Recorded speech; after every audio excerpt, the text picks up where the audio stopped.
The kidneys are located on either side of the spinal column in the posterior abdominal wall. Adrenal glands sit on top of the kidney. The medullary pyramid and outer cortex compose the renal lobe. Branches of the renal artery supply each renal lobe.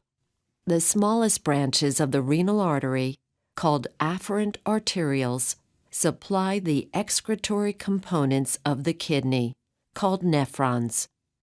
Each nephron consists of a renal corpuscle and a renal tubule. The first step of urine production, called glomerular filtration, occurs in the renal corpuscle. It consists of a network of capillaries called the glomerulus and Bowman's capsule. The diameter of the afferent arteriole is larger than the efferent arteriole. This size difference produces high pressure within the glomerulus.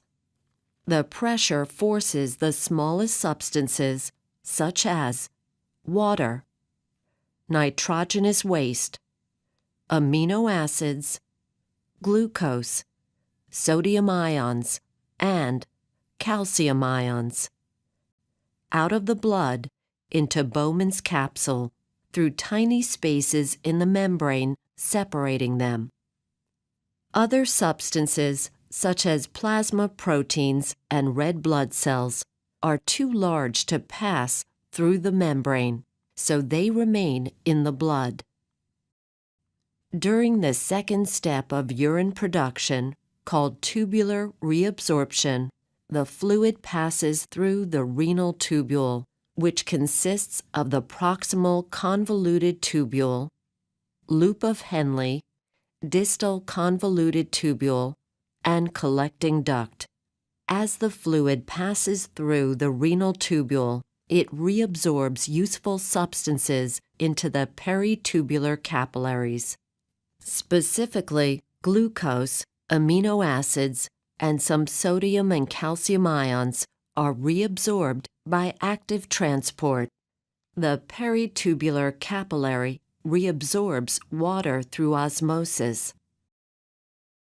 The final step of urine production is tubular secretion, which occurs primarily in the distal convoluted tubules. These tubules extract larger nitrogenous wastes, excess hydrogen ions, and excess potassium ions from the peritubular capillaries and secrete them into the tubular fluid.